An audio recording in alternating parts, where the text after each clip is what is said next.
Stupid foul. Just disrespectful. Sun coach decries late Sophie Cunningham Flagrant. Indianapolis, Connecticut Sun coach Rashid Mezian called the foul unnecessary and completely stupid. Third-year center Olivia Nelson-Ododa expressed frustration with how the game was officiated, which allowed tensions to reach a breaking point at the end of regulation. "It's not the first time it's happened," she said. "We've seen it on our end throughout our games this season. You can tune into other games and see it too. It's all over the league. But tonight, it just happened to be us," added Jaylen Brown. "And at some point, you have to defend yourself when stuff is happening to you. We have to take steps to do so." Stephanie White sounds off on refs. "Everybody's getting better, except the officials." The incident in question transpired in the final minute of the Indiana Fever's 88-71 win over the Sun on Tuesday at Gainbridge Fieldhouse. J.C. Sheldon, who poked Caitlin Clark in the eye during the third quarter, resulting in a brief shoving match between the two sides, went in for a fast break layup attempt. And as she approached the basket, Fever guard Sophie Cunningham pulled her to the ground. Sheldon and teammate Lindsay Allen both went after Cunningham immediately, and the ensuing scrum spilled into the first row of courtside seating as players from both teams intervened.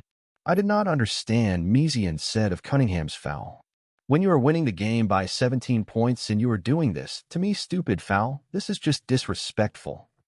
It's just disrespectful to do that foul when you're winning the game by 17 points. Completely stupid." Cunningham was ejected, as were Sheldon and Allen, a decision which confused Mezian. "They did nothing," he said.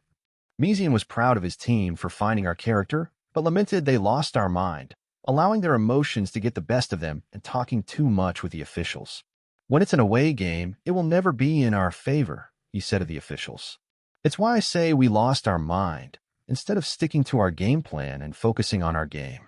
It was a good learning opportunity, so hopefully we can learn from this game." Nelson-Ododa was critical of the officials for essentially losing control of the game. "Obviously, it was a physical game. And obviously, when things aren't managed well to begin with, it tends to get out of hand," she said. "That's what happened.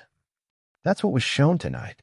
It goes with managing both teams on the court, managing calls and fouls, and making sure that things aren't just adding fuel to the fire throughout the game, where you have situations like this happen." To Nelson-Ododa's point, the final incident was preceded by pressure points earlier in regulation. Clark and Sheldon were seen jawing at one another earlier in the game. In the third quarter, Sheldon poked Clark in the eye, then began walking toward her. The two collided with one another, and Marina Mabrey shoved Clark, knocking her to the ground. That play resulted in a flagrant 1 foul on Sheldon and technical fouls on Clark, Mabrey, and Tina Charles.